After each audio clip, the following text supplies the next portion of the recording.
Hola gente, Bienvenidos a mi canal. Hoy no vamos a hacer geografía, hoy no vamos a hacer curiosidades, hoy no vamos a hacer viajes, hoy vamos a hacer historia. Historia. Una pasión mía, una pasión para muchos, algo muy interesante, ¿no es así? Seguro que la mayoría me diréis que es un rollo, que es un tostón. A mí me encanta. Y como es mi canal, aquí lo que cuenta es mi opinión. Hoy voy a hacer un tema que puede que os entre en algún examen. Historia, cositas de siglos XVI, XVII, XVIII, XIX. En concreto vamos a ver el antes y el después de la Revolución Francesa. ¿Qué es lo que pasaba en Europa antes y qué es lo que pasó en Europa después, justo después? Consecuencia y antecedentes. Repasaremos capítulos como el Antiguo Régimen, la Ilustración, la independencia de Estados Unidos, la Revolución Francesa y el Imperio Napoleónico, así como etapas concretas de la historia de España durante estos siglos tan interesantes. Sin más dilación, comenzamos.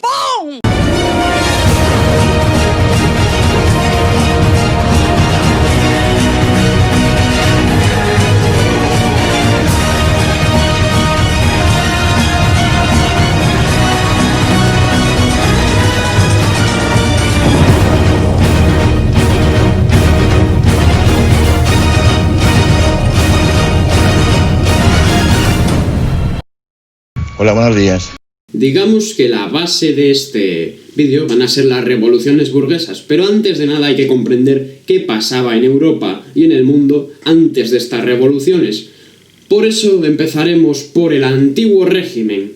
¿Qué es el Antiguo Régimen? Quizás os suene. Entre los siglos XVI y XVIII se llevó a cabo este régimen político, o sea, durante la Edad Moderna. Tenemos que hacernos la idea de que esto comienza con el descubrimiento de América y acaba con la Revolución Francesa y otras revoluciones burguesas. ¿Pero qué es esto del Antiguo Régimen? El punto más importante son los de arriba, los reyes. En esta época los reyes consolidan su poder total y absoluto, convirtiéndose en monarcas absolutos. O sea, yo soy la ley porque soy tu rey. tenemos que el comercio y la artesanía se desarrollan, permitiendo así una mejora económica. Tenemos muy importante el ascenso de la burguesía. La burguesía, recordemos, era gente sobre todo con dinero, pero que no era privilegiada. O sea, seguía pagando impuestos, pero se había enriquecido debido principalmente al comercio y la artesanía. La burguesía va a ser la clase social más importante de este vídeo. Los burgueses crean una nueva mentalidad. Otro punto a tener en cuenta el Antiguo Régimen. El humanismo, que se basa en el antropocentrismo. Dejamos la idea de que Dios es lo más importante para pasar a que el humano es lo más importante. Esto va a permitir muchos avances de todo tipo. Entre estos avances están los de la ciencia y la filosofía, entre otros. Hemos dejado de pensar en dogmas y creencias antiguas de la religión para pensar en lo que el ser humano puede hacer con su mano y sobre todo con su cabeza. Por último, tenemos la creación de nuevos estilos artísticos fuera del alcance de la Iglesia, que eran los que promovía los estilos artísticos del pasado. Pese a que la religión pierde un poquito de importancia, sigue estando allí. Y el rey, nuestro querido monarca absoluto, estaba ahí, según ellos decían, por obra y gracia de Dios, Dei gratia rex o Dei gratia regina. El rey, recordemos, concentraba todos los poderes y no tenía ninguna limitación sobre su autoridad, siendo la máxima figura de todo el país. El mayor ejemplo de un rey absoluto estuvo en Francia y era el rey Sol. Luis XIV se consolidó como el principal rey absoluto de Europa y un ejemplo a seguir para otros, sobre todo por haber eliminado los estados generales que limitaban su poder. Él dijo que yo soy la ley. En España también teníamos reyes absolutos, los Austria, una dinastía que estuvo formado por 5 reyes, cada uno más feo que el anterior, que fueron Carlos I, el César, Felipe II, Felipe III, Felipe IV y Carlos II. ¿Por qué, señor? ¿Por qué? El hechizado. Los Austria fueron una dinastía muy incestuosa, o sea que tenían hijos entre familiares y finalmente les salió caro. España controlaba prácticamente toda América, aunque con los tres últimos reyes, Austria, o sea, Felipe III, Felipe IV y Carlos II, el Imperio Español inició su decadencia. Veamos qué más pasaba en esta época en otros países, como por ejemplo Inglaterra. Inglaterra, recordemos que siempre ha ido al contrario del resto del mundo, como por ejemplo lo de conducir por la izquierda. En política, y ya en esta época, no era distinto. Antes, Carlos I de Inglaterra era un rey absoluto, pero el Parlamento se enfrentó a él porque ya estaba un poco harto de su absolutismo. Eso estalló en una guerra civil, dando paso a una república gobernada por Oliver Cromwell. Tras un periodo de inestabilidad, volvieron a la monarquía absoluta con Carlos II. Más tarde, hubo otro rey que fue Jacobo II de Inglaterra, pero otra vez la gente estaba muy descontenta con el absolutismo. Entonces estalló una segunda revolución, la Gloriosa. El trono quedó vacante y entonces, buscando rey, encontraron a Guillermo d'Orange. Este monarca juró la Declaración de Derechos, más conocida como el Bill of Rights, o sea, como una especie de constitución, lo que dio paso a una monarquía constitucional en Inglaterra, la primera de Europa. Desde entonces, Inglaterra pasó de ser Inglaterra a ser el Reino Unido de Gran Bretaña. Veamos ahora un poco la economía que llevaban en el antiguo régimen. Tengamos en cuenta que la agricultura era precaria. Estaba basada sobre todo al autoconsumo. Como en siglos anteriores, teníamos los gremios todavía. Y en cuanto a comercio, teníamos dos tipos, el comercio exterior y el comercio interior. El comercio interior no fluctuaba demasiado debido a las aduanas internas, o sea, como impuestos, peajes. Y fue el comercio exterior el que fluctuó adecuadamente debido a la colonización de América, de la que se sacaban todos los recursos, prácticamente. Por ello mismo, se impuso el mercantilismo. El mercantilismo, en el siglo XVII, fue el sistema económico principal. Este sistema defiende que la riqueza de un país o territorio se basa en la cantidad de metales preciosos, o sea, oro o plata, que se posean. Eso para España le venía genial. Tenemos que tener en cuenta que España poseía prácticamente toda América, de la que se extraía mucho oro y mucha plata. Por ello, en España y en algún otro reino, se aplicaron políticas proteccionistas, o sea, intentar exportar lo máximo posible, pero importar lo mínimo posible para así enriquecerse. Para esto se subieron los impuestos a los productos extranjeros, lo que se llaman, hoy en día todavía, aranceles. La sociedad de esta época seguía siendo estamental, en esto no se había movido. Teníamos a la nobleza y el clero que poco a poco iba perdiendo un poco de poder, pero seguían siendo privilegiados porque no pagaban impuestos y cobraban el diezmo. O sea, 1/10 parte de la cosecha del tercer estado. ¿Y quiénes eran el tercer estado? La mayor parte. Los no privilegiados que tenían que pagar los impuestos a los de arriba, a los vagos de arriba. Ojo, pero en el tercer estado no solo había pobres, porque también estaba la alta burguesía, que eran los comerciantes más ricos. Estos se enriquecieron mucho con la conquista de América, porque la economía se desarrolló. La pequeña burguesía eran pequeños comerciantes y artesanos, y después estaban campesinos y jornaleros, cuya situación empeoró en el siglo XVII por las malas cosechas y por la cantidad de impuestos que tenían que pagarle a la nobleza y al rey. Y sí, amigos míos, como ya he dicho, la burguesía se iba enriqueciendo, aunque seguían sin ser privilegiados. Eran gente inteligente, los llamados ilustrados. Ilustrar es enseñar. Por eso, ante el aumento del poder de la burguesía, se crea la Ilustración, una corriente filosófica que pretendía ilustrar, enseñar al pueblo. Los ilustrados eran muy críticos con la política del antiguo régimen. Sus fundamentos se basaban en el deseo de conocer, ya que pensaban que un pueblo inculto era muy maleable, muy fácil de manejar por los de arriba, pero un pueblo culto ya no sería tan fácil de engañar y manejar. El siglo XVIII se llama el siglo de las luces, precisamente por la ilustración, por la iluminación. Otra base ilustrada era la importancia de la razón, basarse en la lógica y no en creencias religiosas. Creían también que la ciencia y la tecnología debía desarrollarse. Esto facilitaría un desarrollo económico y un desarrollo del bienestar. Por último, igualdad y libertad. Solamente una sociedad será justa si todos los hombres son libres e iguales ante la ley. Las ideas ilustradas se defendían sobre todo por libros y por academias, no universidades, ya que las universidades eran regentadas por la Iglesia, los cuales estaban totalmente en contra de las ideas ilustradas. Sí, amigos míos, libros como por ejemplo la Enciclopedia, escrita durante más de 30 años por Diderot y D'Alembert. Los ilustrados proponían acabar con la sociedad estamental, no eran partidarios de una monarquía absoluta, y querían la separación de poderes y la soberanía nacional, o sea que la voluntad política resida en el pueblo. Algunos ilustrados muy famosos fueron Montesquieu, que defendía la separación de poderes, Voltaire, que defendía la monarquía parlamentaria, o Rousseau, que defendía la soberanía nacional. ¿Qué modelos económicos defendían los ilustrados? Dos principalmente, que fueron la fisiocracia y el liberalismo, que fue el más importante. La fisiocracia considera que la riqueza se sitúa en la naturaleza, sobre todo en la agricultura.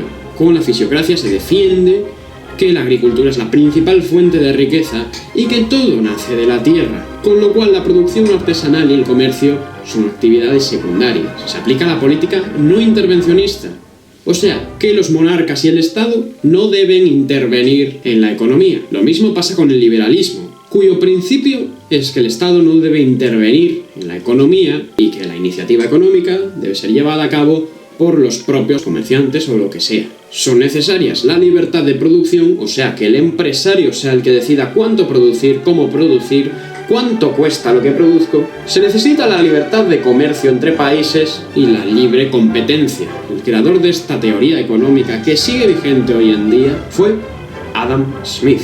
Adam Smith defendía que la riqueza solamente la pueden acumular los empresarios, y estos son los únicos que pueden hacer que la economía del país mejore. Sin embargo, los trabajadores no acumulan estas riquezas y dependen de los propios empresarios. Vistas ya todas las ideas y bases de la Ilustración, veamos cómo acabó la Ilustración en el poder, principalmente con el despotismo ilustrado. El objetivo del despotismo ilustrado era combinar la monarquía absoluta con las medidas ilustradas. Estas medidas pretendían modernizar algo el país. Así el pueblo se callaba de una vez. ¿O no? Bueno, eso ya lo veremos más adelante. Recuerda que el despotismo ilustrado se basa en la célebre frase «todo para el pueblo, pero sin el pueblo», ya que éste no tenía apenas derechos. Solamente se mejoraron algunos aspectos. Las características del despotismo ilustrado eran la principal, que el monarca seguía manteniendo su poder absoluto. Sin embargo, aquí está la segunda, se servían de personas ilustradas que ocupaban cargos de la administración. Y tercero, deseaban realizar cambios de forma pacífica y progresiva para así evitar una revolución. Por ejemplo, la educación mejoró y se aplicaron nuevas leyes. Ejemplos de reyes ilustrados por Europa fueron Catalina la Grande de Rusia, José II de Austria, Federico III de Prusia o Carlos III de España, este último monarca ya Borbón. De eso hablaremos todavía más adelante. Bueno, ¿por qué esperar a más adelante si lo podemos hacer ahora? O sí, el siglo XVIII, en España, los Borbones, la guerra de sucesión. ¿Os acordáis antes del bellezón de Carlos II? Bueno, pues resulta que no tuvo descendencia. Y obviamente había mucha gente que quería la corona de España. Resulta que Carlos II tan tonto no era, porque le dejó la herencia a Felipe de Borbón, el que era nieto de ni más ni menos que el rey de Francia. España en esta época todavía estaba dividida en dos partes, la corona de Aragón por un lado y la corona de Castilla por otro, aunque la corona de Castilla era la que tenía más poder. Pues fue la corona de Castilla la que apoyó a Felipe de Borbón. Sin embargo, no era tan fácil, porque había otro candidato, el archiduque Carlos, otro a Austria. Este fue apoyado por Austria y Gran Bretaña, porque no querían que Francia y España se unificasen. De esta manera podrían conquistar toda Europa. Además de Gran Bretaña y Austria, la corona de Aragón apoyó también al archiduque Carlos. Y sí, estalló la guerra de sucesión para ver quién sucedía a la corona española. Tras muchos conflictos, muertes, destrucción y caos, se firmaron los tratados de Utrecht y de Rastatt. Las consecuencias fueron que Austria consiguió varios territorios que España poseía por toda Europa, como por ejemplo Milán y Flandes. Por otro lado, otra consecuencia de la guerra de sucesión fue que Gran Bretaña pudo hacerse con los servicios de Menorca y Gibraltar, y hoy en día todavía Gibraltar pertenece al Reino Unido. La otra consecuencia fue que Felipe V, el rey Borbón, fue coronado como rey de España. Y así se sucede la corona de los Austrias, los Borbones, que son la dinastía que hoy en día tenemos. Los Borbones aplicaron muchas políticas nuevas. En administración central se crearon secretarías o ministerios. Después todas las cortes se unificaron y se llamaron las Cortes Generales del Reino. Están también los decretos de nueva planta como castigo a la Corona de Aragón por no haber apoyado a Felipe V. Vamos a ver que la Corona de Aragón fue muy perjudicada y castigada. En cuanto a administración territorial, ahora el territorio pasa a dividirse en provincias. También está el intendente, que recauda impuestos. Cuando había una guerra, el intendente controlaba los recursos de cada provincia. Y en cuanto a administración local, en los municipios de la Corona de Aragón se impone el representante del rey o corregidor. Este ya estaba en la Corona de Castilla. Y para castigar aún más a la Corona de Aragón se pone el catastro, un impuesto muy alto. Todas las personas debían pagar este catastro en función de sus ingresos o rentas. ¡Ay, el siglo XVIII, qué interesante! ¿Eh? ¿Y cómo se llevaba la economía en el siglo XVIII? Os estaréis preguntando. Pues con los Borbones mejoró bastante. Pero ya no solo con los Borbones, sino en toda Europa, con las reformas ilustradas, la economía mejoró notablemente. La agricultura mejoró muchísimo, gracias a buenas cosechas. Esto se debe a la aplicación de nuevas técnicas de cultivo, dejando de lado al barbecho, que llevaba siendo la técnica principal de cultivo desde hace siglos, y por supuesto la introducción de nuevos cultivos de América, como por ejemplo la patata, el tomate o el maíz. Imaginaros qué harían sin ellos. Gracias a las mejoras, la población crece mucho y entonces la producción artesanal mejora más. Los gremios pasan de controlar toda la producción artesanal a competir con otros tipos de sistemas de producción. Dos importantes fueron la producción a domicilio, en los que se producía para venderlo luego a los comerciantes, y las manufacturas reales, en las que se producían objetos sobre todo de lujo. Concretamente en España la economía mejoró muchísimo, con los reyes Felipe V, Fernando VI y Carlos III sobre todo. La economía se recupera y se expande de nuevo. Tuvieron un papel muy importante en las sociedades económicas de amigos del país. Estos eran ilustrados, y algunas mejoras claves fueron, por ejemplo, en agricultura, la implementación del regadío. Se crearon muchos canales, como por ejemplo el Canal de Castilla, que hoy en día todavía sigue. Después, en la producción artesanal, se crearon muchas manufacturas reales destinadas sobre todo a la nobleza y a la realeza. Como ya hemos dicho antes, aquí se creaban sobre todo objetos de lujo, como por ejemplo seda o porcelana. Se protegía mucho la producción textil, en especial la catalana. Por último, en el comercio se suprimen las aduanas interiores de las que ya hablamos antes, o sea, impuestos interiores, peajes. Esto facilitará el comercio interior. También se suprime el monopolio que tenía el puerto de Cádiz para los intercambios con América. Todo el comercio de Europa que venía o iba hacia América pasaba por Cádiz, con lo cual Cádiz era una ciudad muy rica. A partir de ahora ya habrá más sitios desde los que partir. Por eso ahora hay libertad de comercio con América. Y sí, en esta época estaba la ruta triangular, un triángulo entre tres continentes, Europa, América y África. De África se llevaban esclavos para trabajar en América y de América se traían todos los productos a Europa. Por último, veamos la población del siglo XVIII. En España se inicia una tendencia demográfica que sigue vigente hoy en día. Concentración de la población en la periferia y baja densidad de población en el interior de la península, exceptuando Madrid. La sociedad seguía siendo todavía en el siglo XVIII estamental. La nobleza y el clero seguía perdiendo su dominio, aunque se mostraban reacios a cualquier cambio, ya que ellos vivían bien sin hacer nada. La burguesía seguía buscando la ilustración y el campesinado no mejora mucho pese a todas las reformas agrícolas que hemos visto. En España en concreto hay una serie de reformas sociales. Aquí estaba nuestro queridísimo Carlos III, nuestro guapo rey narigudo. Carlos III abolió la deshonra legal del trabajo. ¿Qué es esto? Esta ley decía que los nobles tenían prohibido trabajar, o sea, un noble no podía mancharse las manos. Los nobles vivían muy bien sin hacer absolutamente nada. Eran totalmente parásitos. Esto de que los nobles ahora podían trabajar no les gustó nada. Carlos III aprobó muchas nuevas leyes y el pueblo seguía siendo bastante tradicional y en muchos casos inculto. Debido a la inestabilidad, el rey Carlos III prohibió los sombreros de copa ancha, también las capas largas, para así evitar que algún intruso llevase un arma y se cargase a alguien importante. Esto a la gente no le gustó y por eso surge el motín de Esquilache. Pues por las protestas Carlos III cedió y se volvieron a permitir los sombreros. Bien. Y bueno, eso ha sido todo por hoy. El vídeo será partido en dos y esta primera parte ha tratado sobre el antiguo régimen y la Ilustración, el despotismo ilustrado. La segunda parte ya tratará de las revoluciones burguesas y la guerra de independencia de España. Napoleón. Hasta muy pronto.